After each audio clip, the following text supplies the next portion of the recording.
사도행전 17장 16절부터 23절까지 제가 읽습니다. 바울이 아덴에서 저희를 기다리다가 온 성에 우상이 가득한 것을 보고 마음에 분하여 회당에서는 유대인과 경건한 사람들과 또 저자에서는 날마다 만나는 사람들과 변론하니 어떤 에피구레오와 스토이고 철학자들도 바울과 쟁론할세 혹은 이르되 이 말장이가 무슨 말을 하고자 하느냐 하고 혹은 이르되 이방신들을 전하는 사람인가 보다 하니 이는 바울이 예수님과 또 몸의 부활 전함을 인함이러라. 붙들어 가지고 아레오바고로 가며 말하기를 우리가 너의 말하는 이 새 교가 무엇인지 알 수 있겠느냐? 너가 무슨 이상한 것을 우리 귀에 들려주니 그 무슨 뜻인지 알고자 하노라 하니 모든 아덴 사람과 거기서 나그네 된 외국인들이 가장 새로 되는 것을 말하고 듣는 이외에 달리는 시간을 쓰지 않음이더라. 바울이 아레오바고 가운데 서서 말하되 아덴 사람들아 너희를 보니 범사에 종교성이 많도다. 내가 두루 다니며 너희의 위하는 것들을 보다가 알지 못하는 신에게라고 새긴 단도 보았으니 그런즉 너희가 알지 못하고 위하는 그것을 내가 너희에게 알게 하리라. 아멘. 요즘 교회의 세태, 요즘 교회 많은 목회자들의 세태 가운데 어떤 흐름이 있냐 그러면은 세상 사람들을 기쁘게 하고 즐겁게 하고 세상 사람들의 눈에 반갑게 보이려고 노력하고 애쓰는 것이 있습니다. 오랜 동안에 많은 사람들은 교회를 욕해왔고 심지어 교회에 대하여 개독교라 하는 욕을 해왔습니다. 그 전에는 좋은 말이기도 할 뿐만 아니라 반대로는 안 좋은 말로 쓰이는 그러한 우리 주님을 믿는 사람들을 예수쟁이라 그런 말도 쓰기도 했습니다. 어쨌든 기독교인들의 민감성 가운데 하나는 개독교라 하는 말에 민감성이 아주 있지요. 그것이 우리 그리스도인들이 말씀대로 살며 소금과 빛과 소금이 되는 삶을 사는 것으로서의 방향성을 가지게 한다면 그나마 좀 좋은 결과가 나름대로 있을 수 있겠다. 그렇게 말씀할 수 있겠지만 그러나 그거보다는 또 다른 측면의 위험성이 있고 오히려 잘못된 쪽으로 흘러가는 방향성이 있는데 그것은 뭐냐 하면 세상 사람들이 원하는 방향으로 세상 사람들이 볼 때에 교회구나. 저 기독교는 참 좋게 행하는구나. A라는 마을에 교회가 있고 그 교회가 A라는 마을 사람들이 원하고 좋아하는 것을 한다 그 말이에요. 야, 참 교회가 좋구나. 잘하는구나. A라는 마을이 있다 그러면은 A라는 마을 사람들이 원하고 좋아하는 건 뭐겠습니까? 보편적인 것이지요. A라는 마을에서 결혼식이 있는데 결혼식장이 없을 때에 교회 예배당을 빌려주는 것. 저는 그런 것에 반대하지 않습니다. 또 세상 사람들이 A라는 마을 사람들의 대부분이니까 세상 사람들이 춤과 노래를 즐기지 않습니까? 그러면 이제 교회 목사님이나 교인들이 중심이 되어서 음악회를 해주는 거예요.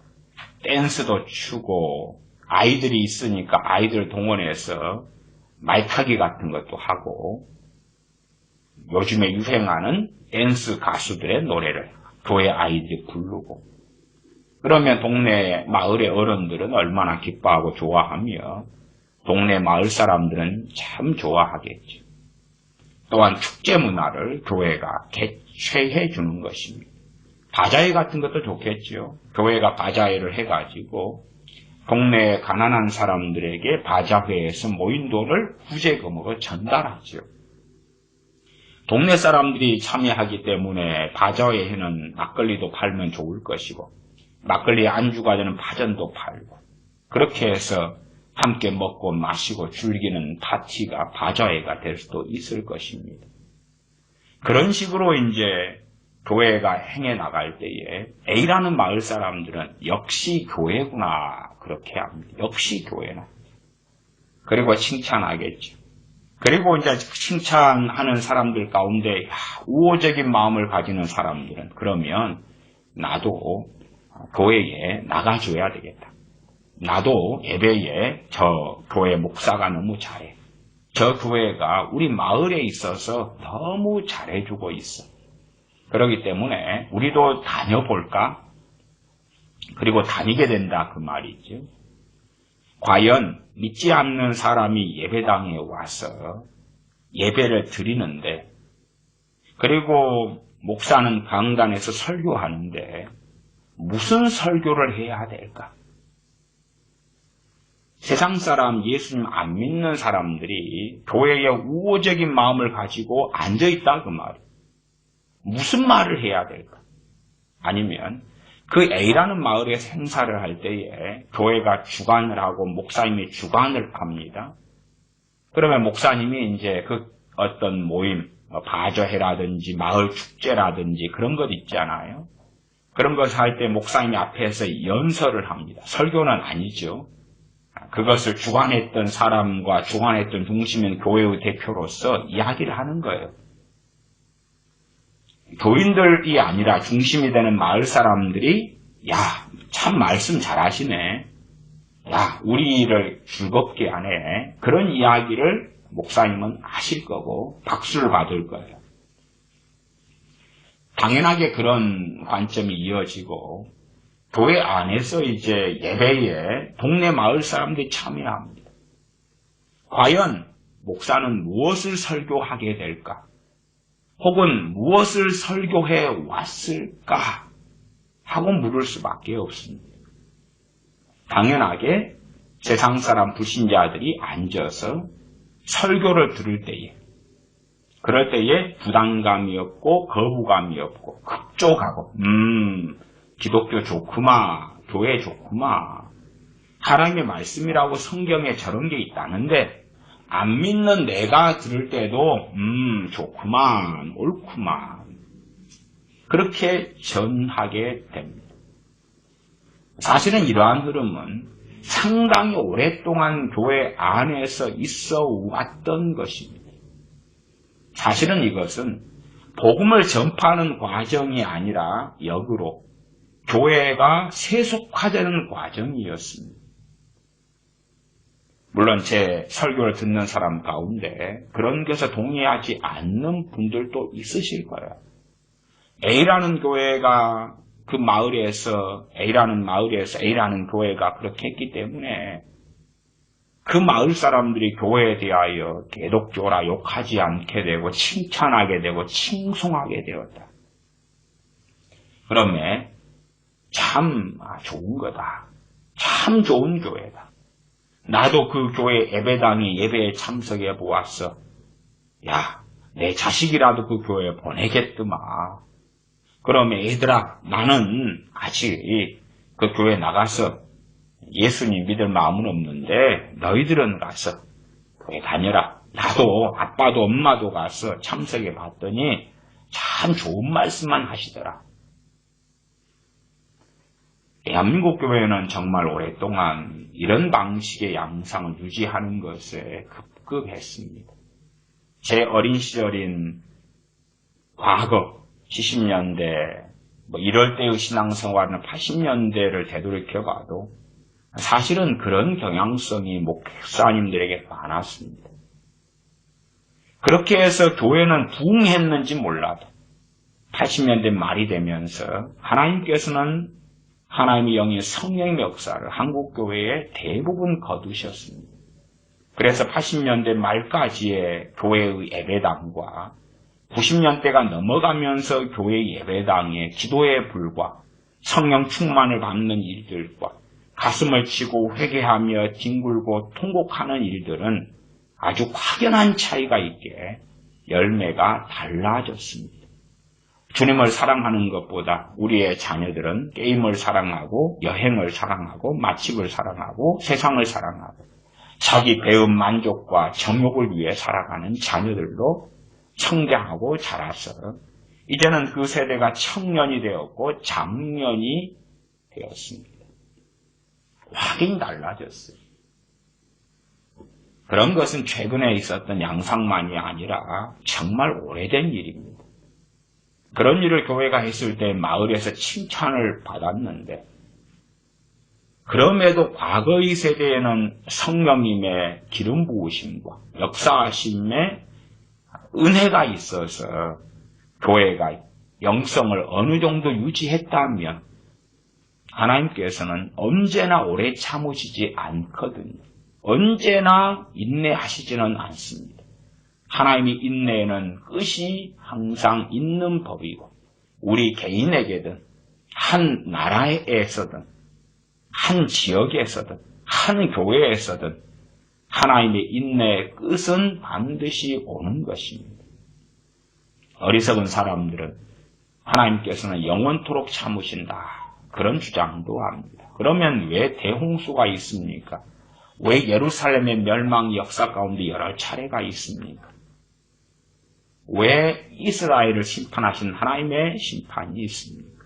왜 구약이나 신약이나 많은 사람들에 대한 하나님의 개인적인 혹은 가족적인 단체적인 국가적인 심판이 있어 옵니까? 하나님께서는 오래 참으시지만 언제까지나 어느 때까지나 참으시지 아니하시기 때문에 그렇습니다. 교회가 세상을 기쁘게 하려 합니다. 사실은 교회가 개독교라 욕을 듣는 여러 이유가 있습니다. 여러 이유. 그 가운데 사람들이 중요시 여기는 것은 교회가 교회답지 않기 때문이다. 그런 말을 하는 경우가 많아요. 그러면 교회가 교회답지 않다. 소위 기독교인이 기독교인답지 않다고 말하는 것에 있어서 첫째는 크리스천이 교회를 보는 관점이 있고 안 믿는 사람이 교회를 볼 때에 그런 말을 할 수 있습니다. 그러면 크리스천이 교회를 볼 때 그런 말을 하지만 그 사람은 주님을 모독하는 말을 할 수 없습니다. 진짜라면. 당연하게 그렇게 기독교를 X독교 그렇게 말하는 방식은 세상 사람이 말하는 것이죠. 세상 사람이 교회의 목사들의 비리가 드러날 때에 또한 교회가 자기들의 판단에 잘못된 일을 행할 때에 그런 것이 뉴스되고 방송되고 미디어 가운데 반기독교 언론들 그런 언론들이 작은 것을 크게 만들어서 침소봉대에서 행하는 언론과 뉴스를 볼 때에 사람들의 마음과 입에서 그런 욕설이 교회를 향하여 나왔더라 그 말입니다. 그러나 사실은 더 원론적이다 저는 그렇게 생각하고 믿습니다. 원론적이다는 말은 뭐냐 하면 교회가 교회답지 않은 이유가 무엇일까 그 말. 교회가 왜 교회답지 않을까? 그리고 세상 사람은 왜 교회를 욕할까? 그럴 때에 그 근원적인 이유는 진리 때문에 그렇습니다. 진리 때문에. 원래가요. 세상 사람이 특별한 이유가 없이는 예수님 믿지 않고는 예배당에 오고 예배에 참여하지 않습니다. 예배에 참여하는 사람은 크게 두 부류예요. 한 부류는 어쨌든 예수님 믿는 사람들. 두 번째 부류는 믿으려고 하는 사람들이에요. 그러나 믿으려고 하지 않는 사람을 억지로 예배당에 앉혀놓아요. 혹은 교회의 세속화를 통해서 열린 예배 같은 것이다 하고 교회에서 하는 음악회다. 교회에서 아이들의 재롱잔치를 합니다. 마을 체육대회를 합시다. 그리고 어느 교회에서 앞장서서 돈을 지원하고 행사를 하도록 하고, 체육대회에서 복음송가를 부르고 찬양을 부릅니까? 아니죠. 체육대회 하면 음악을 깔아놔야 되고, 그의 내용들과 내역들은 마을 사람들이 좋아하는 걸로 한다 그 말이에요. 그러면 믿으려고 안 하는 사람들이, 주님을 섬기려고 안 하는 사람들이 예배당에 참여해요. 설교 가운데는 두 가지가 제시되겠죠. 최소한 불신자가 왔기 때문에 예수님이 만왕의 왕이시고 예수님을 주인으로 섬기고 영접하셔라. 예수님이 길이요 진리요 생명이니 예수님이 아니면 구원받을 수 없다. 나아가 세상 사람들은 조상제사 지내는 사람이 대부분인데 그들이 믿으려고 하지 않는데 교회가 좋은 일을 하니까 예배당에 들어와서 설교를 들어보니까 조상제사 지내지 말라고, 우상숭배하지 말라고, 하나님의 심판과 저주가 임한다고 설교한다 그 말. 그걸 들으니 당연히 욕이 나오죠. 왜? 믿지 않으려는 사람을 예배당에 끌어다 앉혀놓았습니까? 물론 반면에 제가 서두에 말씀드린 대로 세상 사람이 듣고 참 교회 좋은 곳이네. 그런 설교를 하는 목회자들도 많아요. 그러나 항상 그렇게 마음에 맞는 설교만 할 수는 없잖아요. 말하자면 성경에 있는 것을 믿지 않으려는 사람들이, 교회를 구경하려는 사람들이 듣게 되는 것이에요. 얼마나 격분하고 증오가 일어나고 성질이 나겠는가 그 말이에요. 나아가 교회가 이제 세상 사람들에 대하여 문을 활짝 열어요. 그리고 세상 사람들도 편하게 들락거릴 수 있는 곳이 돼요. 그러면 그 수준으로 설교는 격화되고 말씀은 변질됩니다. 말씀의 변질에는 필연적으로 무슨 일이 따릅니까? 교회가 종교화됩니다. 교회 안에 종교인들이 가득히 양산됩니다. 그 결과는 뭡니까? 성령의 능력을 상실합니다. 믿음의 능력이 없습니다. 말씀의 능력이 없습니다. 찬양의 능력이 없습니다. 기도의 능력이 없습니다. 거듭남이 없습니다. 회개의 열매가 없습니다. 깨어있는 것이 무엇인지 알지 못합니다. 성령의 음성을 듣고 성령의 인도하심을 따라 사는 것이 뭔지 모릅니다. 진리의 능력을 상실합니다. 말씀의 권능을 상실합니다. 그러면 당연히 세상에 소금과 빛이 될 수가 없습니다. 주님께서 너희는 세상의 소금이라 세상의 빛이라 그 말은 세상 사람들이 원하고 즐거워하는 것을 해줘라가 아닙니다. 참 당황스럽습니다. 너희는 세상의 소금이라 세상의 빛이라 그러니까 세상 사람들이 원하는 구제는 다 좋아하지 않습니까? 돈 나눠주는 것, 선물 나눠주는 것, 물건 나눠주는 것, 병든 사람을 치료해 주는 것 다 좋아하지 않습니까? 구제. 지금의 선교의 개념도 구제 중심으로 바뀌고 변질된 지 오래됐습니다. 구제. 돈을 주고 물건을 주고 물품을 주고 문맹 공부하지 못하고 글자를 못 읽는 사람들에게 글자를 가리키고 미개한 지역에 가서 언어를 가리키고 영어를 가리키고 기술을 가리키고 먹고 살 재봉틀 기술을 가리키고 구제. 그러한 구제를 할 때 세상 사람들은 좋아하죠. 그러면 이제 너희는 세상의 소금이라 빛이라 할 때에 구제를 중심으로 집어넣어버려요. 세상 사람들이 얼마나 좋아하냐. 이것이 하나님의 백성과 자녀의 부르심이다. 아닙니다. 세상의 소금과 빛은 뭐냐 하면 세상 사람들은 세상에 속했기 때문에 세상에 속한 또한 마귀에 속했기 때문에 마귀에게 속한 말을 합니다. 세상의 가치관, 마귀의 가치관, 하나님을 대적하는 가치관을 증거할 때에 창조주 되시며 심판주 되시는 하나님께서는 이렇게 행하실 것이고 이렇게 행해 오셨고 이것이 하나님의 뜻이다고 증거하는 것이 소금과 빛이며 빛과 소금의 사명입니다. 그렇지. 우리가 세상에 살아서 단순하게 세상 사람들 사이에서 선행을 한다. 성경에서 말씀하는 선행의 핵심은 때를 얻든지 못 얻든지 말씀을 전파하라 하는 것이 선행의 핵심입니다. 성경에 있는 선행 혹은 선을 행하라 그러면은 자꾸만 우리의 개념과 관점은 세상에 속한 자의 말하는 관점으로 변해버립니다. 선이다. 배고픈 사람에게 먹을 것을 주고 목마른 사람에게 물을 주고 추운 사람에게 옷을 벗어주고 그것이 선이다. 가난한 사람에게 돈을 주고 난민을 구제하고 그게 선이다. 그것이 선이 될 수 있고 악이 될 수 있습니다. 왜 가난한 사람들 도와주는 게 왜 악이 될 수 있느냐? 그 가난한 사람이 강도고 살인마면 어떻게 할 거예요? 강도고 살인마면. 가난한 사람을 돕는 것이 항상 선이 되는 거 아닙니다. 어떨 때는 그렇고 어떨 때는 악이 됩니다. 반면에 그러면 부자를 돕는 것은 악이 됩니까? 아니지요. 부자라고 해서 그가 진리를 압니까? 부자를 돕는 가장 위대한 도움은 무엇입니까? 그에게 하나님의 말씀을 증거해 주는 것이며 주 예수 그리스도의 복음을 전해 주는 것이고 그것이 가장 그에게 베푸는 선이 될 것입니다.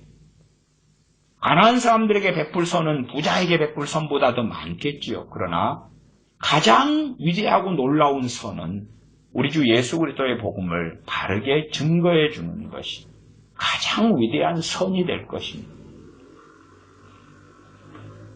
끊임없이 세상 사람들은 그리스도인들에게 요구합니다. 말하자면 저는 그런 사례들을 많이 듣고 보았고 많은 상담을 받아왔습니다.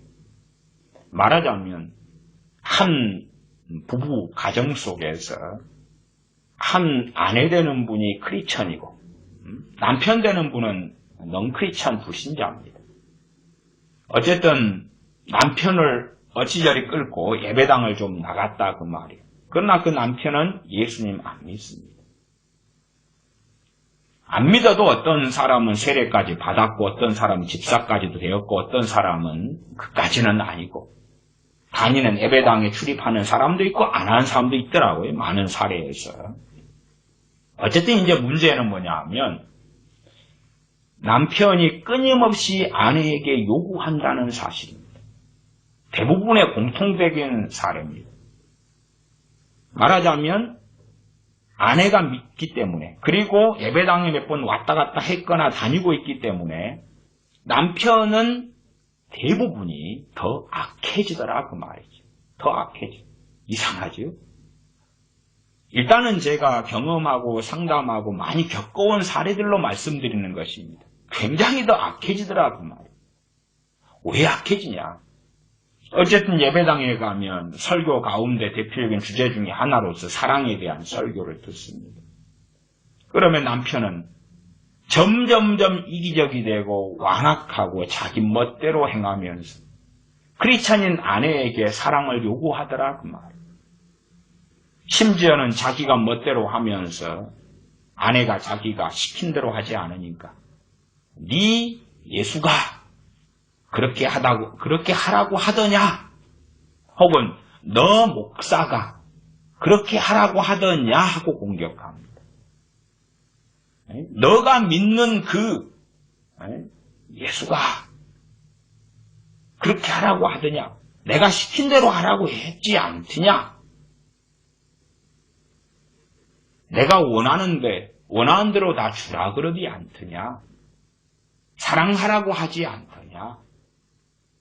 내가 무엇을 요구하고 가자고 하는 대로 끌려가라고 하지 않더냐? 그리고 점점점 악해지는 것을 봅니다. 많은 경우에 그래요.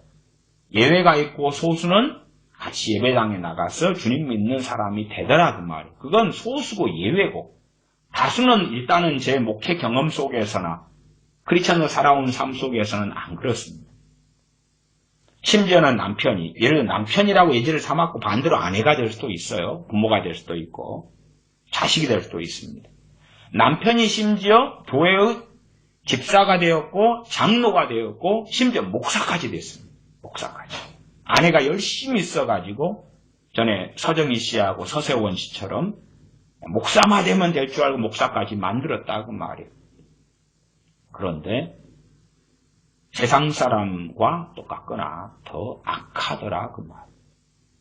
세상 사람과 차이가 없거나 더 악하더라 그 말. 저는 남편을 소위 기독교인 만든 사람 많은 사람도 만나왔습니다. 한탄을 하지. 내 남편이 예수님만 믿으면 변할 줄 알았다.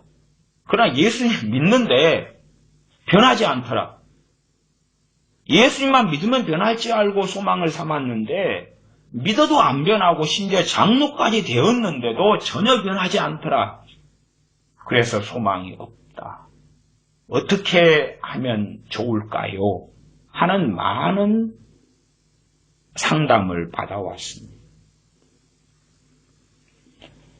그런 사람들은 자신이 회개에 합당한 열매를 맺지 않아도 괜찮다는 안전감이 예배당 안에서 그 교회의 목사님의 설교를 통하여 받아왔던 것이지. 괜찮은 거예요. 말하자면 그 교회 안의 핵심 키워드로 사랑이 계속하여 전파되어졌다. 그렇게 말할 수 있겠죠. 사랑.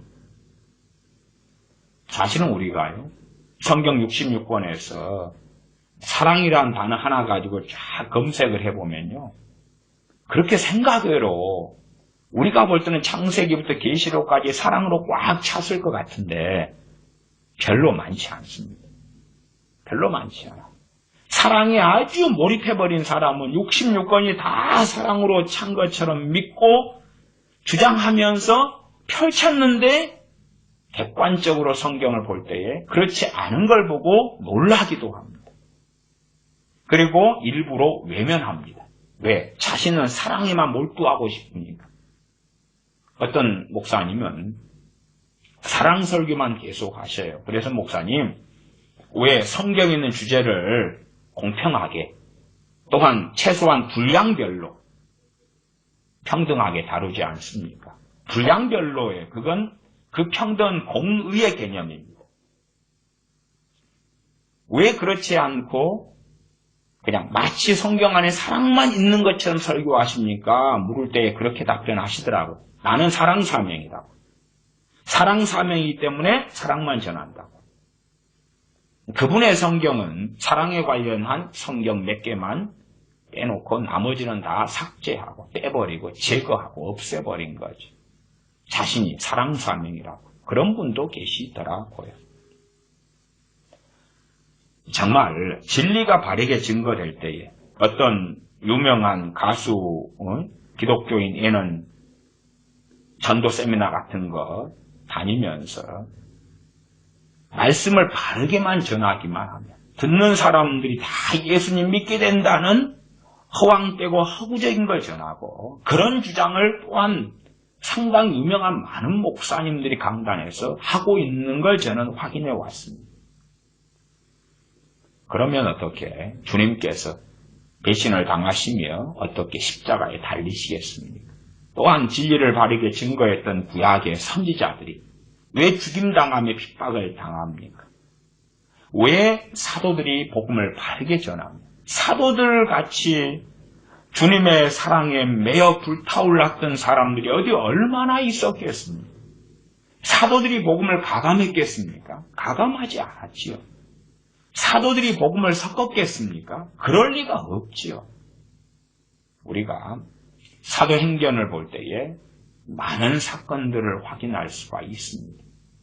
첫째, 명확한 것은 사도행전에 나온 주의 종들이 복음을 증거할 때에 정확한 복음, 섞지 않고 가감하지 않은 복음을 증거했다는 것까지는 우리가 명백히 확인할 수가 있습니다. 그런 가운데 두 번째는 사도들이 혹은 하나님의 백성들이 핍박을 받았다. 많은 경우 핍박을 받았다는 것을 우리가 확인할 수 있습니다. 그렇기 때문에 세상의 빛과 소금으로 우리가 산다. 그럴 때 당연하게 기대하는 것은 핍박이에요. 핍박. 어떤 어리석은 사람은 우리가 행함으로 보여줍시다. 복음의 삶을 삽시다. 복음의 삶을 살면 그것을 보고 세상 사람들이 예수님을 믿을 겁니다. 그래요. 복음의 삶을 살면. 거기에서 이야기하는 복음의 삶은 뭘까요? 사랑이겠지요. 어떤 입장에서 사랑입니까? 하나님 입장이 아니라 세상 사람 입장에서 사랑일 것이고 그들이 원하는 것을 해주는 거지. 그들이 노예가 되라 하면 노예가 되어주고 종이 되라 하면 종이 되어주고 먹을 것을 내놔라 하면 내놓고 돈을 내놔라 하면 내놓고 시간을 내놔라 하면 내놓고 시킨 대로 해라 하면 시킨 대로 하고 사랑이란 이름으로 내 가진 것을 내놓는 거지. 사랑이란 이름으로 나이트클럽에 가자 그러니 가지고 사랑이란 이름으로 이것저것 저것을 다 하고 역시 너는 기독교인이네. 내가 원하는 대로 이것저것을 다 해주는구나. 역시 기독교인이네. 정말 그 사람은 주님을 믿게 될까요? 그렇지 않지. 요즘 세태는 그런 말도 있습니다. 정말 옳게 보이는데 자, 삶으로 보여주자. 복음의 삶을 살자. 삶으로 보여주자. 주님이 살아계신 것을. 주님이 살아계신 것을 삶으로 어떻게 보여줄까요? 어떻게 해요? 그러한 정말 궤변을 좋아하는 사람들이 참 많습니다. 그런 의미에서 이제 교회들이 오랫동안 앞장서 왔던 것이 교회가 중심이 되어서 그 마을에나 도시에나 선한 일을 하자는 거예요. 선한 일 가운데 일반적인 것이 뭡니까? 그 지역에 살면 지역에 어려운 분들에게 쌀가마니 20kg씩 전달해주고 겨울 되면 연탄을 그 전에 날라주고 노인분들 모이게 해서 잔치 한번 열어주고 그런 것들이죠. 또 장애인들 돕기 하고 저는 그런 것이 절대 나쁜 게 아니죠. 좋은 겁니다. 그건 가치 있는 일입니다. 문제는 복음의 징검다리로 쓰이면 안 된다는 거죠. 그 무슨 말인지 이해하시겠습니까?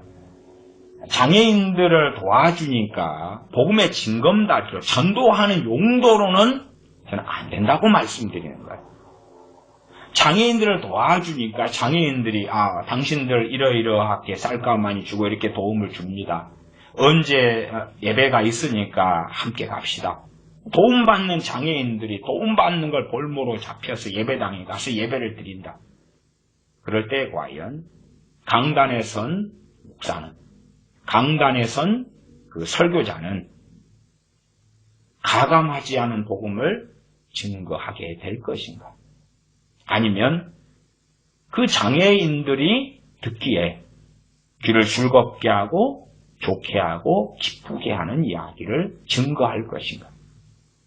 최소한 장애인들이 나 예수님은 안 믿을 거야. 혹은 믿을 결단과 결심하고 상관없이 좋은 시간이었어. 어느 것이 목표일까?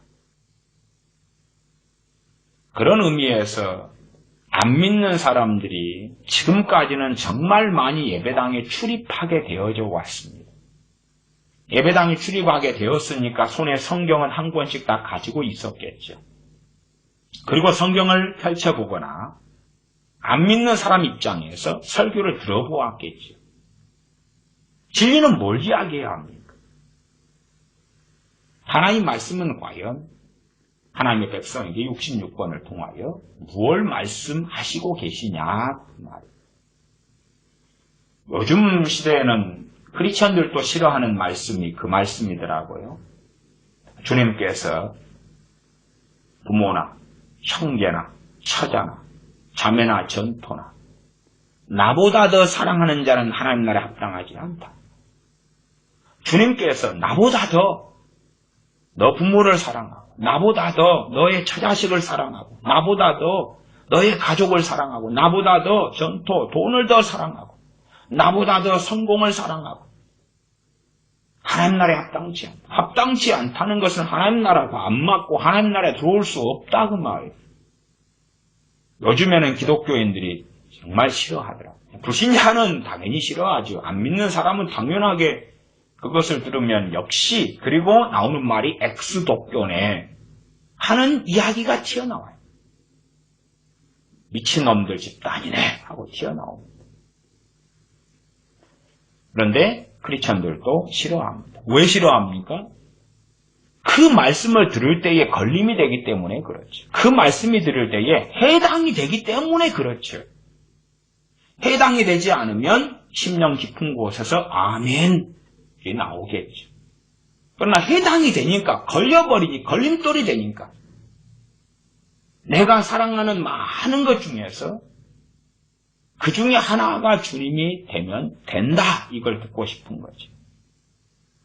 가장 사랑하는 대상, 젊은 청춘 남녀라면 연애하고 있는 대상이 가장 사랑하는 1순위가 되었겠지. 연애하면서는 주님을 바꾸죠. 가장 사랑하는 대상이 그 남자, 그 여자. 그 다음에 이제 쭉 내려와서 5번째나 7번째나 주님. 그 남자, 그 여자 연애하는 동안에는 그러니까 첫 번째 그 남자, 그 여자. 두 번째가 뭐가 되겠어? 자기 행복이죠. 아니면 첫 번째가 자기 행복이든지 자기 자신. 세 번째는 결혼을 염두에 두면 집, 아파트, 그런 거. 직장. 어느 크리스천이 실직을 했습니다. 직장이 필요합니다. 1순위가 뭐겠습니까? 그게 가장 원하는 것은 직장일 수 있겠지. 주님보다 직장. 주님을 이용해서 직장을 얻겠다. 직장이 없는 사람이 주님께 직장을 구하는 것은 옳습니다. 맞습니다. 그러나 주님은 확인하시겠지요. 주님을 이용하는 것이냐, 주님을 따르는 것이냐, 따르는 주님의 제자로서 구하는 게 직장이냐, 아니면 자기가 주님보다 더 큰 영광의 대상이고 중심이 되면서 직장을 주님을 이용하여 구하는 것이냐. 이 시대에는요, 기도 응답이 갈수록 적어지고 없어집니다. 기도 응답이 갈수록 적어지고 없어집니다. 저는 기도에 대한 많은 질문을 받아옵니다. 정말 많은 질문을 받아와요. 질문 상담을 받는다 그러면 상담받는 주제들이 있다면 당연하게 첫 번째 주제는 가족이죠. 자식이나 자식, 남편, 아내, 가족. 두 번째는 마귀. 세 번째는 기도입니다. 말하자면 기도 응답이 없으니까 기도에 대해서 묻지요. 어떻게 기도하면 응답이 될 것입니다. 그리고 그 기도 응답 안에는 자식에 대한 기도, 남편과 아내에 대한 기도 같이 관련이 됩니다. 기도 응답 안 되니까. 그래서 목사님들 가운데서는 기도에 대하여 회의적인 사람들도 많습니다. 기도에 대해서 회의적이에요. 목사니까 기도해야 돼 하지만은 기도를 열심히 하는데 응답이 없거든요. 그러니까 회의적이에요. 내가 이 응답이 없는 것을, 허무적인 일을 계속 해야 되느냐. 그러면 기도하기보다도 다른 취미생활, 골프 치러 가든지, 기도하기보다는 공차로 가든지, 기도하기보다는 사람 만나러 가든지, 아니면 기도하는 것보다 훨씬 좋게 보이는 게 뭡니까? 전도지를 가지고 모방에 가서 나눠주는 것, 모방전도하러 가든지, 기도하기보다는 예배드리든지. 예배드리는 것은 기도가 중심이 아니니까 찬양하고 대표기도 좀 하고 설교하고 주기도문이나 축도하고 아멘 끝내면 되니까. 기도를 다른 걸로 더 많이 대체하고 있습니다. 왜? 허무하니까. 열매가 없으니까.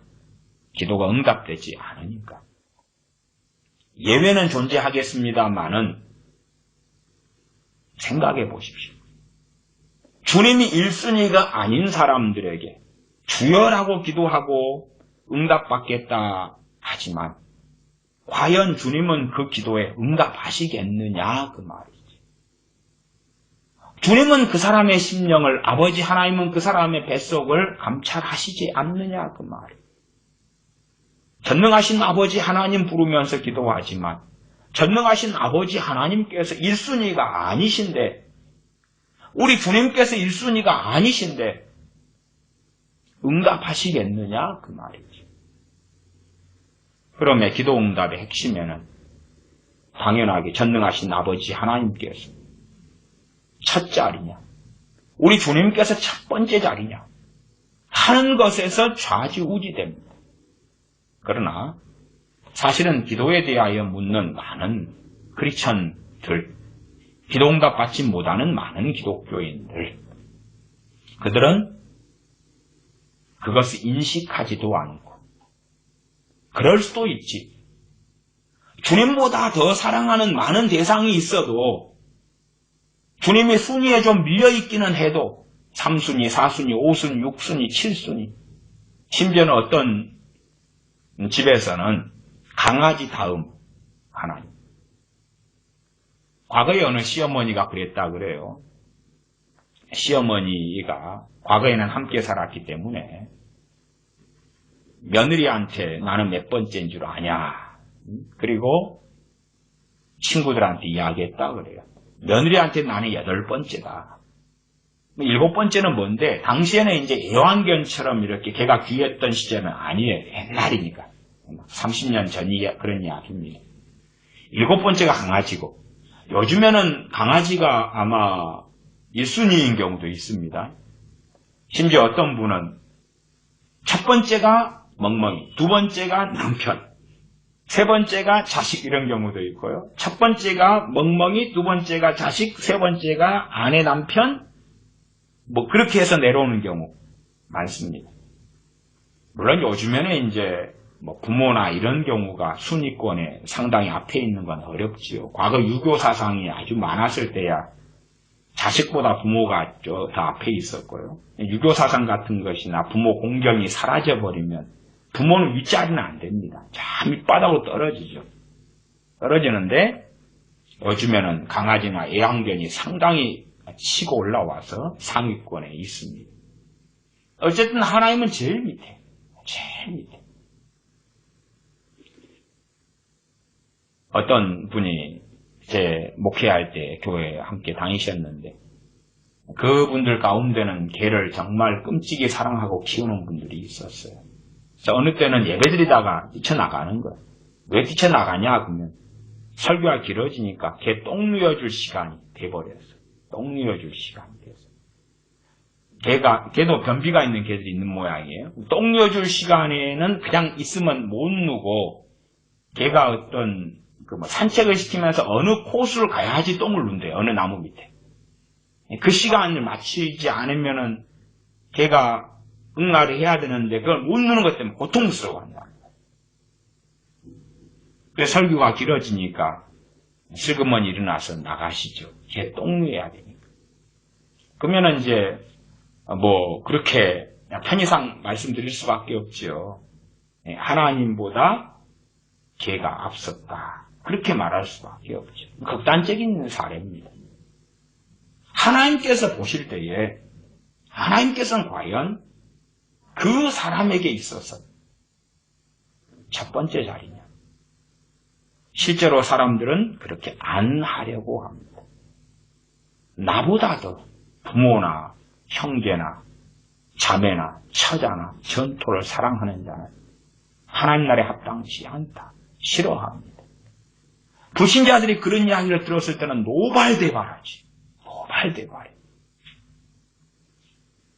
그러면 불신자들이 예배당에 와서 또한 성경을 안 믿는 사람으로서 펼쳐보았을 때나 설교를 들었을 때나 교회에 대하여 X독교다라고 저주하고 욕하는 것은 사실은 자연스러운 일입니다. 자연스러운 일이에요. 물론 목회자의 잘못이나 기독교인들의 잘못으로 인하여 욕하는 것, 그럴 수 있어요. 그것은 사실은 그 불신자에게 저주가 됩니다. 왜요? 그러한 일들을 통하여 자기가 주님을 더 믿을 수 없기 때문에, 그리고 지옥에 가는 사람은 누굽니까? 그 사람이기 때문에. 그 사람이기 때문에. 심지어는 그 저주가 더 강렬하여서 자기가 교회를 욕하고 저주하면서 그 욕과 저주가 단지 사람에게 하는 저주가 아니라 주님께 하는 저주가 되면서 자기 가족들까지도 주님을 믿지 못하게 만드니까 자기만의 지옥의 저주가 아니라 가족들에게도 그 저주가 계속하여 흘러가는 일들도 흔하게 있습니다. 무서운 것이 그거였습니다. 오랜 시간 동안 교회가 해왔던 세상 사람을 끌어안으려고 해왔던 세속화에 있습니다. 끌어안으려고. 세상 사람을 사랑하고 교회 안에 끌어안으려고 하다 보니까 세상 사람이 기독교인이 되는 게 아니고 교회가 세상화되는 것입니다. 기독교인들이 세속화되는 것입니다. 생각해 보십시다. 과거에는 그래도 자연스럽게 성령 역사하심이 많고 은혜가 많을 때는 예배가 끝나고 설교가 끝난 다음에 부흥회라고 하면 부흥회 끝나고 사람들이 그때부터 사실은 본격적인 2부가 시작되는 거지. 1부 때에 말씀을 전하고 찬양하고 기도하다가 2부 때에 이제 본격적으로 언제 은혜를 받습니까? 설교 시간에? 아니요. 그 극소수고. 찬양하다가 그 극소수고. 은혜를 받아도 그건 마중물에 불과한 거고. 기도할 때가 진짜입니다. 말씀을 듣고 깨닫고 그리고 기도할 때가 진짜예요. 아무리 마중물이 있어도 마중물을 펌프에 부어가지고 땡겨 올리는 작업을 하지 않으면 마중물 한 그릇으로 끝나는 것입니다. 땡겨 올려야지만이 물이 펑펑펑 쏟아지는 것이. 마찬가지로 말씀을 듣고 찬양하고 좀 뭔가 찌릿하다. 뭔가 감동이 되고 눈물이 나오려고 그런다. 기도해야 돼. 기도해야 돼. 엎드려야 돼. 그래서 마중물을 붓고 펌프질을 해야지 물이 콸콸콸 쏟아지는 것이. 기도가 진짜죠, 이제. 아무리 말씀이 능력이 있었다 해도 그걸로 끝나서는 안 되는 것이. 어쨌든 하나님과 나의 일대일의 관계 속에서 부르짖고 기도합니다. 가슴을 치고 회개하고 그때 회개가 진짜 터지고 이제 내 삶이 기용되는 일이 벌어지고 그리고 성령 충만도 받고. 근데 생각해 보십시다. 앞에 이야기했던 것처럼 마을 사람들, 안 믿는 사람들이 한 20, 30명이 함께 교회 좋은 곳이야 모였어요. 거기에서요. 예배 끝나고 기도를 하면 어찌 돼요? 큰일 나고. 마을 사람들이 급격한 거부감을 느껴버립니다. 예배 딱 끝나고 티타임 가지고 차 한잔 하세요. 커피 한잔 하세요. 녹차 한잔 하세요. 탁구나 좀 치실래요? 정원 꽃구경 한번 산책 한번 하실래요? 그렇게 해야 돼. 아니면 선물 받아가세요. 선물 여기 있어요. 다음에 모임은 언제 있는데 언제 오세요? 그리고 보내야 돼. 그러면 기도를 감춰야 돼요. 실제로요. 제 청년 때나 어릴 때나 당시의 교회는 기도하는 교회였어요. 그 교회를 보고 세상 사람들은 너무나 놀랐습니다. 왜 놀랬냐 그러면 기도하는 모습을 보면 광신자들의 집단이다 소리가 나왔거든. 정말로 말하자면은 어디 이단 사이비에 가서 놀라는 게 아니고 기도하는 교회에 와서 놀라는 거예요. 나는 교회가 이런 곳인지 몰랐다. 아니 기겁을 하고 놀라요. 왜냐하면 은혜가 있고 성령 역사가 있고 그러니까 사람들이 기도하면서 가슴을 치고 때론 회개가 터지니까 뒹굴고 막 크게 소리 지르고 방언을 여기서 하고 저기서 하고 하니까 안 믿는 사람이 왔다가 기겁을 하고 놀래가지고 나는 안 믿을란다 안 믿을란다 미쳐버렸다 다들 그리고 뛰쳐나가요. 그럽니다 본래가. 원래 그래요. 하나님의 은혜 성령의 역사하심이 있었을 때에 안 믿는 부모가 교회를 안 가보고 가봤으면 절대 자식들한테 나는 안 믿는데 너희들은 다녀라 그 이야기 안 합니다. 왜 미쳐버렸는데 저 사람들.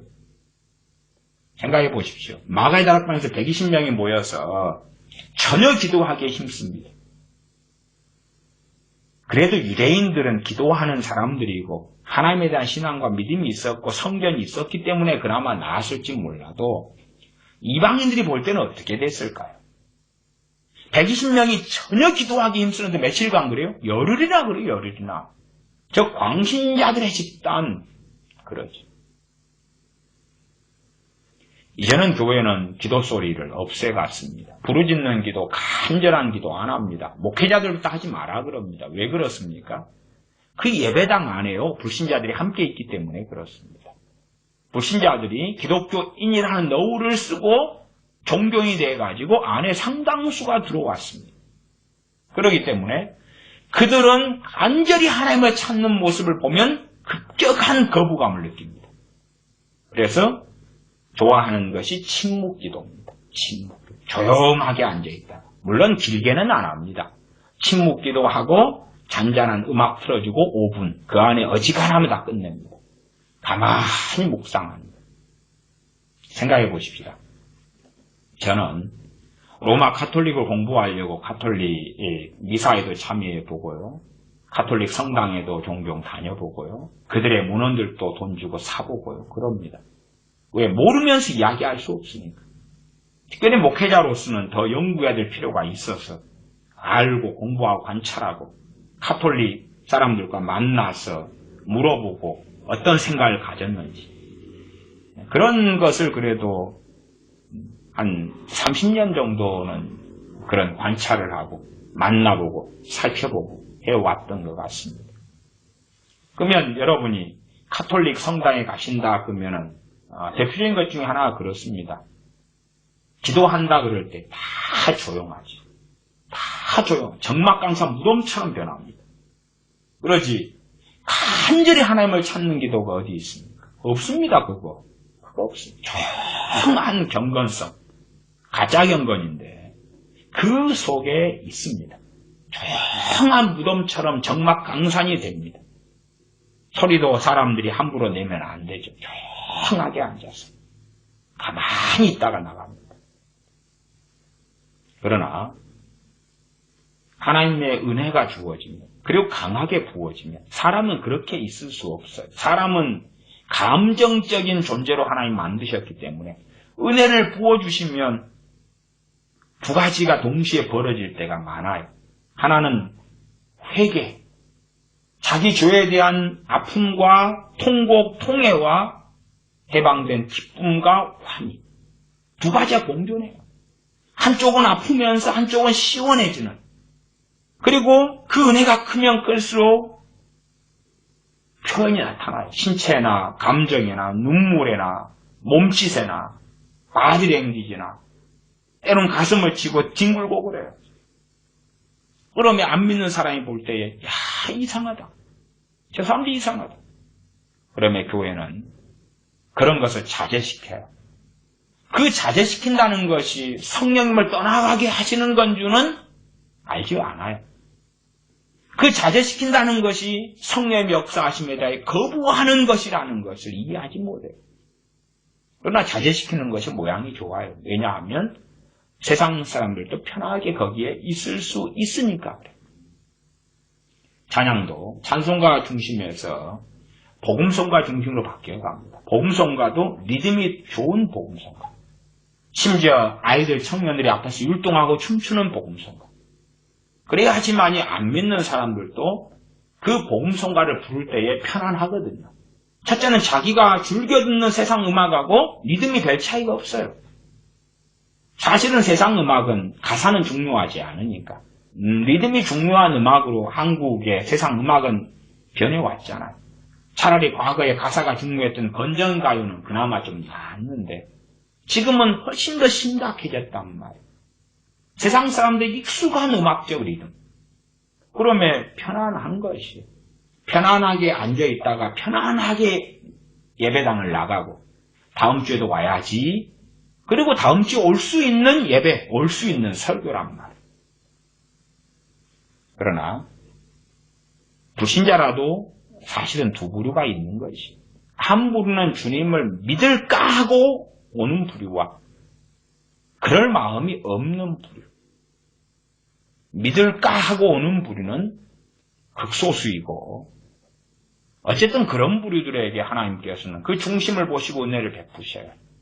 바른 진리와 말씀 듣다가 주님을 영접하고 믿는다 그 말이에요. 그러나 대다수는 믿을까가 아니에요. 그냥 구경꾼이라요. 구경꾼으로 있는데 말씀이 바르게 증거될 때에 불쾌하고 기분 나쁘고 아주 안 좋아지죠. 그러면 어떻게 하면 목회자는 구경꾼들도 그대로 올 수 있는 예배를 드릴까? 구경꾼들도 부담 없이 들을 수 있는 설교를 할까? 애를 써요. 그렇기 때문에 요즘 설교는 마치 좋은 생각 같은 책처럼 변해갑니다. 좋은 생각을 기독교인이 봤을 때도 잘 써졌네. 좋은 생각이란 책 있지요. 안 믿는 사람도 볼 때 좋아. 그렇게 변해가는 거예요. 진리에서 윤리로 바뀌어가는 것입니다. 윤리. 기독교 윤리로 바뀌어가요. 진리에서 사망이냐 생명이냐에서 윤리. 하면 좋고 행하면 좋고 안 해도 안 하면 좀 그냥 행하면 좋은데 안 행해도 큰 문제는 없어요.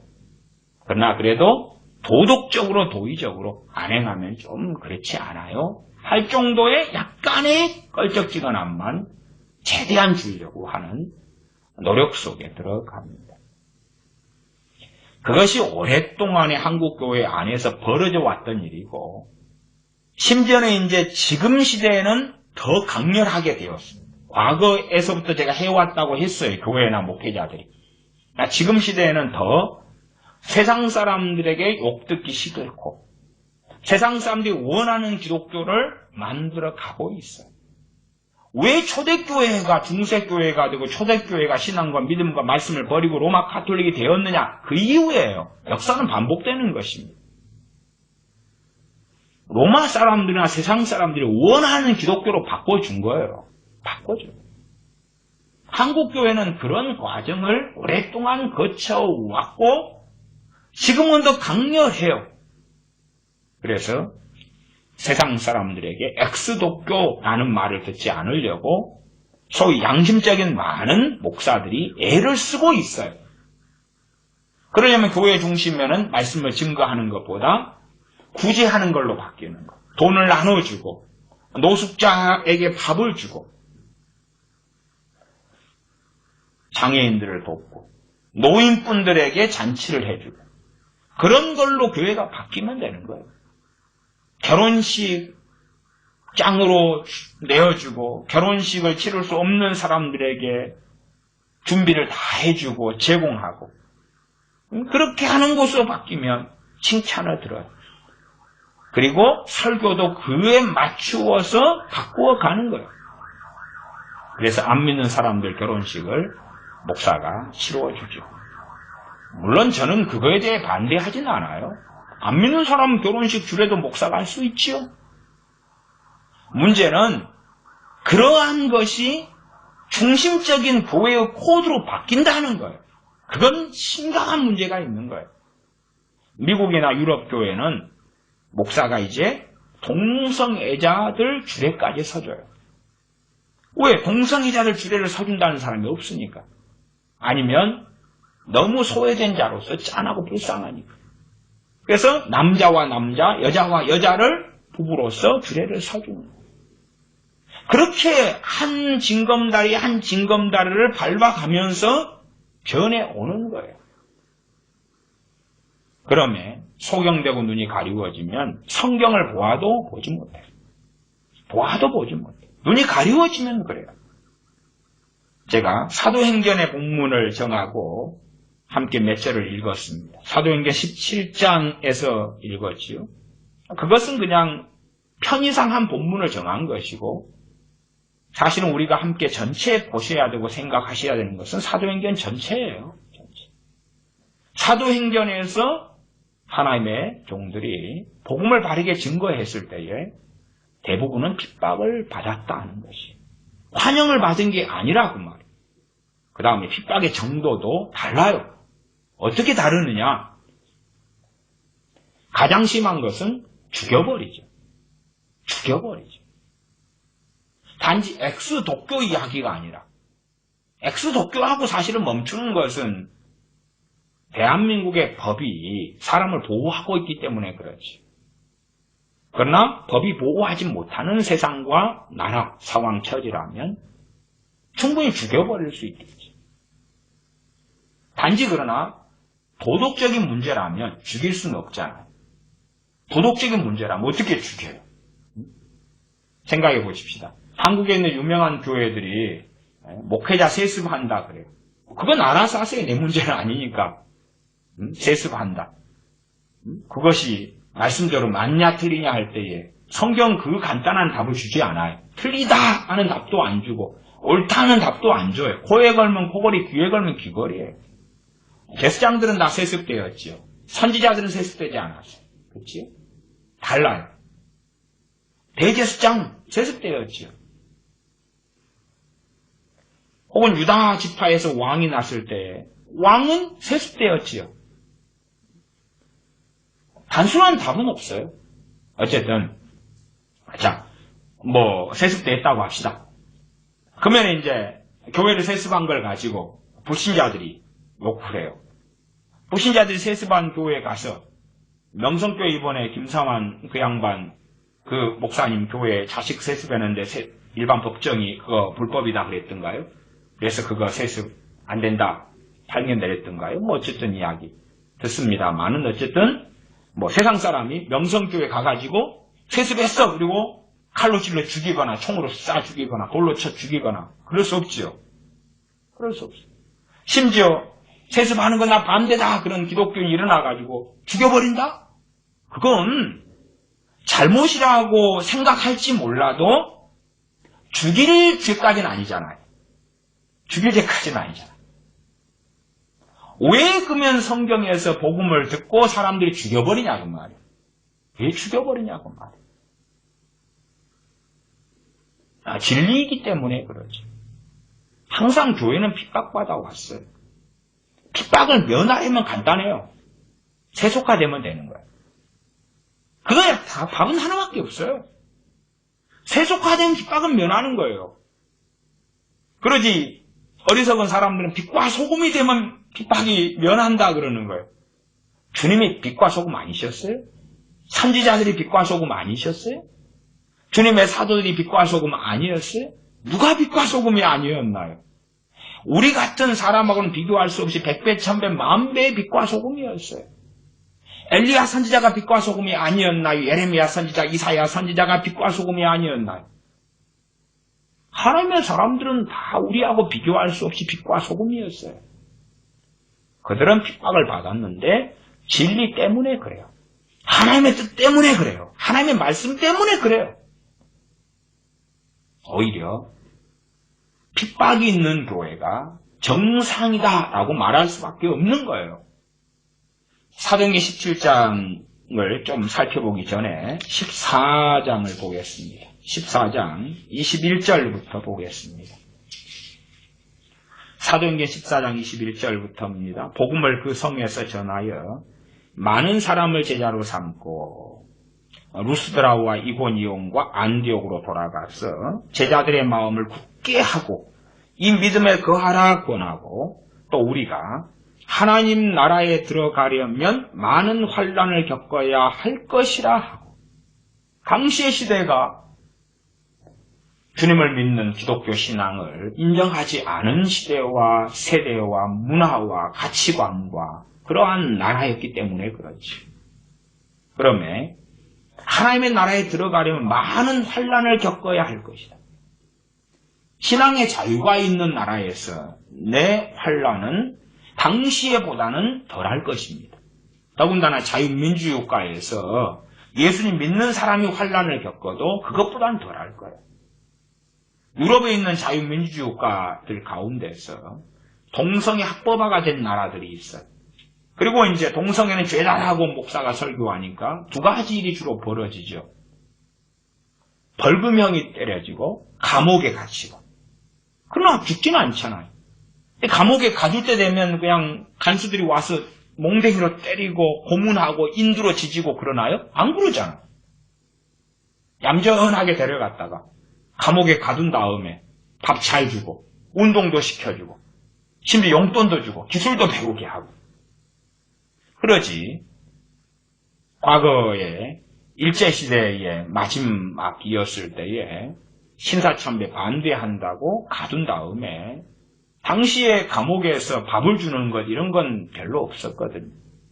그러면 가족이 밖에서 밥을 갖다가 먹여야 되는 경우도 많았고 옷도 가져와야 되는 거예요. 보살펴줄 사람이 없으면 감옥 안에서 비참하게 주변 죄수들의 도움을 안 받으면 죽어가는 거예요. 나누어주는 음식이라 해도 아주 소량이고 그렇기 때문에 생명을 좀 유지하려면 밖에서 음식을 해가지고 오는 해가지고 왔으면은 자기 혼자 먹는 게 아니라 동료 죄수한테 뒷바라지 할 사람이 없는 사람 그래서 옥바라지라는 말이 나오는 거예요. 지금 대한민국의 감옥은 옥바라지가 필요 없지요. 감옥에서 잘 대우해 주거든.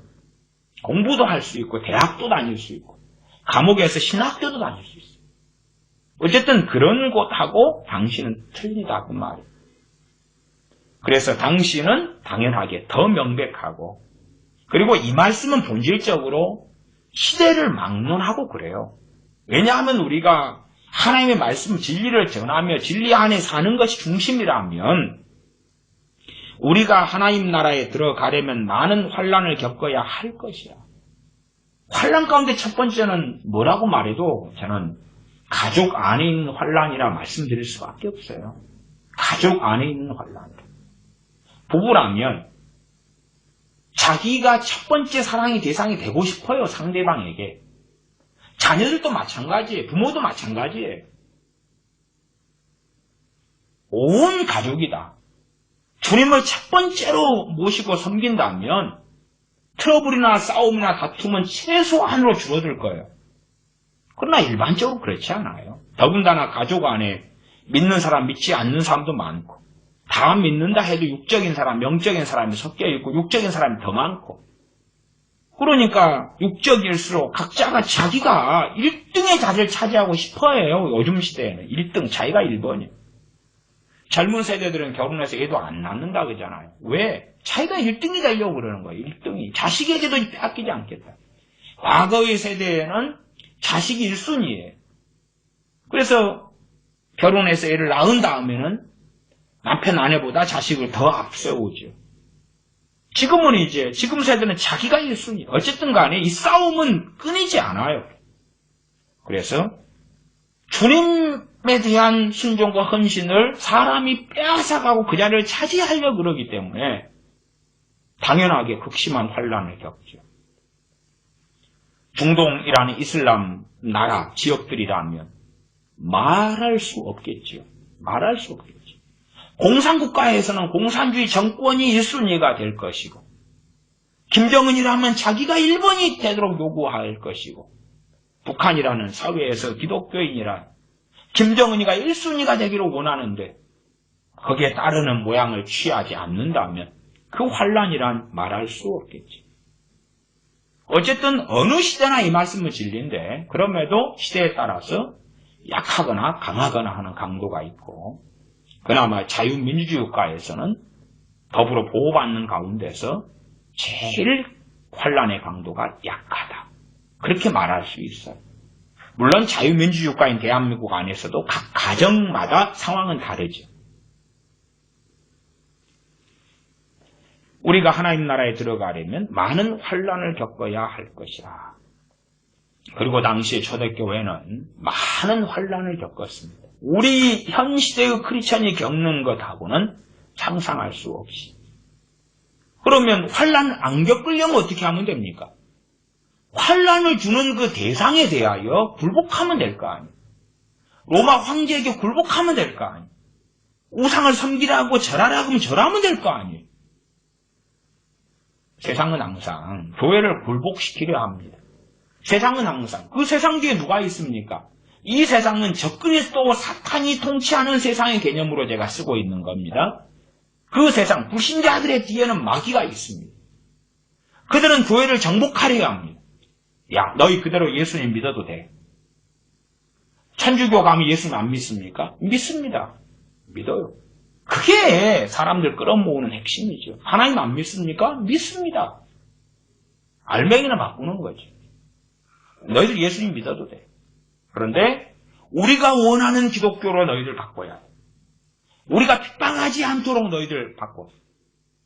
그렇게 한국교회는 따라가 왔다고 말이에요. 지금은 더 젊은 목회자들이 일어나가지고 한국 사람들이 원하는 기독교로 바꾸자. 그럴 때에 엑스독교라는 욕을 듣지 않으니까 세상 사람이 원하는 기독교로 바꾸자. 과거에 월드컵이 2012년에 있었는가 몇 년에 있었는가. 그때에 붉은 악마가 막 나타나고 그럴 때에 목사들이 세상 사람들이 원하는 기독교로서 붉은 악마 복장을 하고 예배당에서 함께 모여서 월드컵 관전을 하고 싸워라 이겨라 해왔잖아. 과거에 노무현 그 양반 자살해 죽을 때에 목사들과 교인들의 분향소에 함께 찾아가고 해왔잖아요. 그러니까 와 교회네 잘하고 있어. 잘하고 있어. 최근에 어떤 누구 노회찬 씨인가요? 누구 자살해 죽을 때에 또 노무현 씨 자살해 죽을 때에 그 부엉이 바위의 핏자국은 예수님의 핏자국과 같다. 뭐 그러는 등등 이 미화를 해오니까 역시 기독교네. 칭찬받았잖아. 칭찬받았잖아. 석가탄신일에 교회가 화환을 보내고 프랭카드를 써서 부처님 나신 날을 축하합니다. 그러니까 역시 교회네. 칭찬받았잖아. 그런 일들이 계속하여 벌어지고 있어요. 그리고 정말 세속화에 깊은 수렁까지 들어왔어요. 그리고 이제 오히려 세상이 교회를 지배해요. 말씀과 진리가 교회를 지배하는 게 아니라 세상이 지배해요. 자, 욕먹지 않으려면 시키는 대로 해.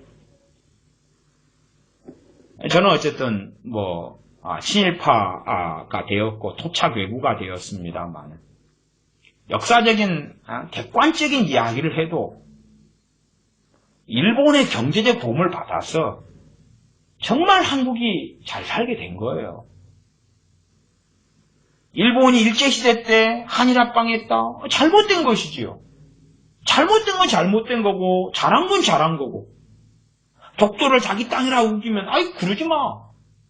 잘못된 건 잘못된 거고 잘한 건 잘한 거고 일본을 악으로 규정해서 전부 다 잘못했어.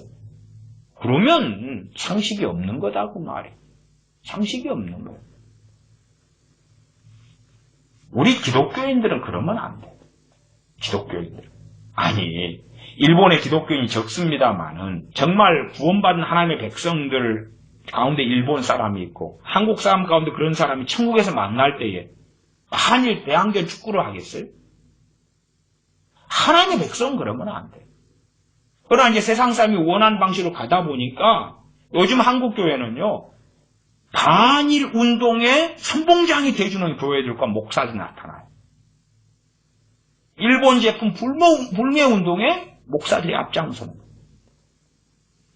일본의 식민지를 만들었을 때 벌인 일들을 가지고 저주하고 욕하려면 사실은 북한의 6.25 침략과 중공군과 중국이 얼마나 오랫동안 한반도에 했던 일들을 가지고 한다면 100배 1000배는 더 보상금을 내놔야 그래야 되고 사죄해야 된다고 해야 되는 거예요.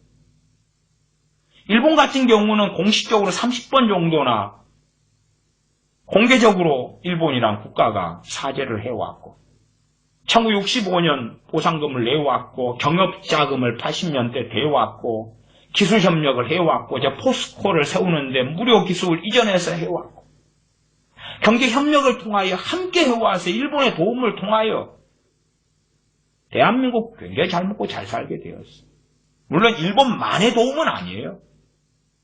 그러나 일본의 도움을 다 빼버렸다면 지금의 대한민국의 경제적 성공은 있을 수 있었겠는가 할 때 저는 회의적이에요. 회의적이에요. 그것은 사람마다 판단이 다른 것이니까. 지금의 대한민국은 전제주의, 전체주의 국가가 되어서 심지어 한 개인의 의견도 말할 수 없는 거예요. 의견도 5.18에 대해서 말하면 그냥 일본이 잘한 거에 대해서 이런 부분이 이렇다. 일제시대에 우리가 식민지 상태였지 않느냐, 동맹국이 아니었지 않느냐, 이야기해도. 얘는 매국노야, 토착애구야.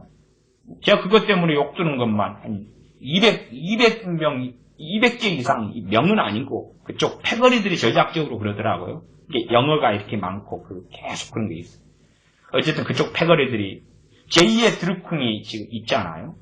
걔네들 전략적으로 하는데 한 50명 정도 이렇게 와서 계속 뭐 하는 것 같아요. 그래서 욕설과 저주 뭐 이런 것은 이제 막 머리 빠지는 것은 더 머리 빠지라 대머리가 돼버리라 그러고 뭐 go to hell 지옥에 떨어져라 그러고 뭐 이런 거 한 200개 정도 욕설 달리고 그러더라고요. 객관성을 상실해버려요. 근데 교회가 반일운동에 앞장서면 참 정말 저주받은 일이에요. 안 되는 것이.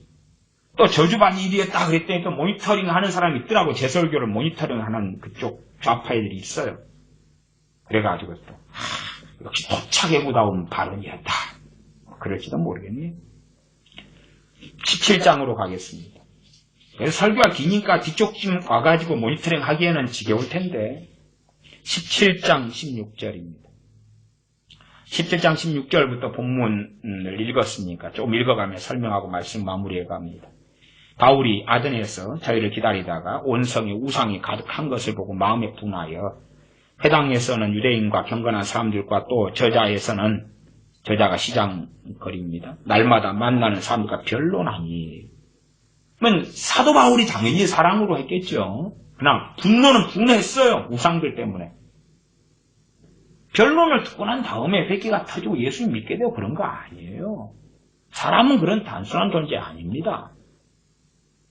변론하니 18절 어떤 에비구레오와 스토이고 철학자들, 스토이고 그 말은 우리가 잘 익숙하지 스토아 철학자 들어보셨죠? 바울과 쟁론할세 혹은 이르되 이 말장이가 무슨 말을 하고자 하느냐? 말을 원체 잘하니까 이 말장이가. 그리고 사도 바울에 대해 말하잖아요. 혹은 이르되 이방 신들을 전하는 사람인가 보다 하니 이는 바울이 예수님과 또 몸의 부활 전함을 인함이라. 이 진리의 문제, 예수님을 증거하는 거예요. 예수님을 증거하고 부활을 전하는 거예요. 그러니까 뭐야 이거 새로운 거야, 새로운 종교구만. 그러나 이제 이때의 사람들, 아덴 사람들은 새로운 종교를 좋아했어요. 새로운 걸 듣고 배우는 걸 좋아했어요. 그래 들어보자 그런 것이죠. 19절 붙들어 가지고 아레오바고로 감히, 아레오바고 광장이라고 주로 이때의 아덴 사람들이 모여서 하는 이 모임의 중심지가 아레오바고 광장입니다. 말하기를 우리가 너의 말하는 이 세교는 종교지요. 이 새 종교가 무엇인지 알 수 있겠느냐? 너가 무슨 이상한 것을 우리 귀에 들려주니 그 무슨 뜻인지 알고자 하노라 하니 모든 아덴 사람과 거기서 나그네 된 외국인들이 가장 새로 되는 것을 말하고 듣는 이외에 달리는 시간을 쓰지 않음이더라. 바울이 아레오바고 가운데 서서 말하되 아덴 사람들아 너희를 보니 범사에 종교성이 많도다. 내가 두루 다니며 너희의 위하는 것들을 보다가 알지 못하는 신에게 라고 새긴 것도 보았으니 그런즉 너희가 알지 못하고 위하는 그것을 내가 너희에게 알게 하리라. 그러면서 복음을 증거합니다. 물론 사도행전 17장에 증거한 사도 바울이 증거한 복음은 아주 조금만 나와 있어요. 사도행전에 기록된 사도들이 복음을 증거할 때, 베드로 사도가 증거하거나 할 때에 기록된 복음의 내용은 하나님께서 이 정도만 하고 핵심 요약하거나 핵심을 하나님께서 잡으셔서 조금만 기록해 놓으신 거예요. 그래서 이때 이 정도밖에 설교 안 했다 그러면 우리가 쭉 읽어보면은 3분이면 끝나네, 2분이면 끝나네, 그런 이야기가 나오겠죠. 절대 그렇지는 않았다. 32절로 건너뛰겠습니다. 저희가 죽은 자의 부활을 듣고 혹은 기롱도 하고, 기록은 조롱하는 것이지요. 죽은 자의 부활을 듣고 혹은 기롱도 하고 혹은 이 일에 대하여 너 말을 다시 듣겠다 하니 이에 바울이 저희 가운데 떠나매 몇 사람이 그를 친하여 믿으니. 많은 사람이 들었는데 여기에서는 몇 사람이다. 몇 사람입니다. 몇 사람. 안 믿는 사람들은 두 부류죠. 기롱하고 조롱하는 부류하고 다시 한번 들어볼게. 다시 궁금하다. 그런 부류. 개방성이 있는 부류와 조롱하면서 반대하는 부류와 소수는 예수님을 믿게 되었다 그 말이에요. 그러면 조롱하는 이 부류는 뭐 하는 사람들입니까? 조롱이 여기 말씀에가 32절에 혹은 기롱도 하고 조롱을 한다 그럴 때에 속으로만 생각한 게 아니잖아요. 밖으로 드러나서 이야기했죠. 밖으로. 기롱하고 조롱하는 사람들 가운데는 죽여버리겠다. 저한테도 2명이 저를 토착애구라 그러고 찾아와서 죽여버리겠다고 댓글을 달더라고요. 2명 죽여버리겠다. 한 사람은 제가 댓글 내용을 볼 때 야, 이 사람은 정말 오리지널 진성 빨갱이구나 하는 내용이 실렸던데 어떻게 대응을 달라? 곧 우리의 세상이 되는데 우리의 세상이 될 때에 너를 죽여버리겠다 그러더라고요. 이게 아마 내년 총선을 염두에 두고 하는 이야기처럼 들려요. 토착애구를 멸해버리겠다. 그래서 저쪽에 민주당 애들이 팔자를 쓰면서 8개월만 참자. 8개월 참고 그러면 토착애구들 다 쓸어버리고 제거하면서 우리가 총선에 승리하여 개헌을 하고 그리고 우리가 원하는 세상을 만들겠다 하는 것은 잘 알려진 이야기 아닙니까? 이제 말도 못하게 된 시대입니다. 내가 어디에 있는지 찾아와 봐라. 32절. 그래서 혹은 기롱도 하고 조롱을 한다 그 말. 부활을 전하니까. 아니 부활을 전해야지. 부활을 전하니까 이건 뭔 소리야? 못 들어본 것이니까 미쳤나봐. 조롱하고 기롱하지. 그러면 사람들의 조롱과 기롱을 안 받으려면 이 진리를 전함보다 가장 좋아하는 것 뭐지요? 하나님이 당신들을 너무 사랑하십니다. 너무 사랑하셔서 당신들을 천국 가게 하려고 예수님 보냈습니다. 복음에 있어서도 달콤한 부분만 남겨가지고 예수님 믿으면 가정이 잘 됩니다. 복됩니다. 건강을 얻습니다. 행복해집니다. 걱정이 없어집니다. 불안이 없어집니다. 예수님 믿으면 하나님이 당신 도와줍니다. 다 응답해줍니다. 잘되게 합니다. 성공하게 됩니다. 그렇게 이제 변절시켜 버리니까. 듣고 부담 없죠. 복음을 들었는데 성질이 안 나는 거예요. 복음을 들었는데 내가 안 믿는 사람으로 남았는데 성질이 안 나요. 이상하잖아요. 그건 잘못된 복음이라는 이야기. 복음을 들었으면 야 다음에도 또 들어봐야지. 개방적인 사람들은 성질이 안 나죠. 아 다음에 또 들어봐야 되겠다 하는 사람. 알아봐야 되겠다 이런 사람. 그러나 야 저 미친 인간들이 그런 사람들이 안 믿는데 적개심을 가졌는데 그런 사람이 안 나타난다는 것은 복음이 잘못됐다는 이야기. 반대로 소수는 예수님 믿겠다. 그러나 요즘에는 안 믿는다 이런 사람들 가운데서도 별로 그렇게 진리를 다 전하지 않으니까 적개심을 가진 사람 별로 안 나타나요. 별로 안 나타나. 복음을 듣는데 기분은 별로 안 나빠요. 안 믿어도 기분 안 나빠요. 물론 개방성을 가지고 더 알아보고 들어보겠다도 아니고 나는 안 믿어. 근데 기분은 안 나빠요. 왜? 복음을 숨겨버렸습니다. 사람이 듣기 좋아하는 몇 가지만 끄집어 내놨습니다. 30절로 돌아갑니다. 17장 30절. 알지 못하던 시대에는 하나님이 허물치 아니하셨거니와 이제는 어디든지 사람을 다 명하사 회개하라 하셨습니다. 이게 지금 아주 짧은 성경이에요. 짧은 성경. 회개하라 그랬으면은 이 짧은 지금 설교가 짧은 게 아니고 기록된 게 짧은 거예요. 회개하라고 했으니까 사도 바울의 설교 가운데 복음을 전하는 것 가운데 죄에 대해서 다루는 게 없었겠어요? 있었겠어요? 있었겠지 당연히. 회개하라 하셨으니 31절 이는 정하신 사람으로 하여금 천하를 공의로 심판할 날을 작정하시고 심판 전합니까? 안 전합니까? 전하잖아요 지금. 공의로 천하를 공의로 심판한 날을 정하신 사람으로 여기서 정하신 사람 우리 주님을 이야기합니다. 주님의 인성을 중심으로 말씀을 증거하신 것. 사람들이 다 이해하지 못하니까 인성과 신성 그리고 독생하신 하나님 되신 주님을 이해하지 못하니까. 어쨌든 정하신 사람으로 메시아 예수 그리스도로 하여금 천하를 공의로 심판한 날을 작정하셨다. 그리고 저를 죽은 자 가운데서 다시 살리신 것으로 모든 사람에게 믿을 만한 증거를 주셨음이니라. 이게 증거다. 예수님이 십자가 죽었다 다시 살아나셨는데 이게 증거인데 어느 때에 너희를 심판할 것이다. 회개해라. 그러니까 단지 지금 예수님의 복음을 증거하는데 야 예수님 믿어라. 구원받는다. 영접기도해라. 천국 간다. 끝. 그런 내용으로 사도 바울이 전하는 복음이 그렇게 돼 있지 않잖아요. 지금. 심판을 전하잖아. 회개하라고 하잖아요. 복음에. 복음에 단지 믿어라 그러고 끝나지 않잖아. 우리가 사도행전 2장에도 사도 베드로가 전하는 복음이 있습니다. 사도 베드로 사도가 전하는 복음 한번 조금 두어구리만 보겠습니다. 사도행전 2장 37절부터 이 37절에 나온 사람들은 회개하고 예수님 믿으려는 사람들입니다.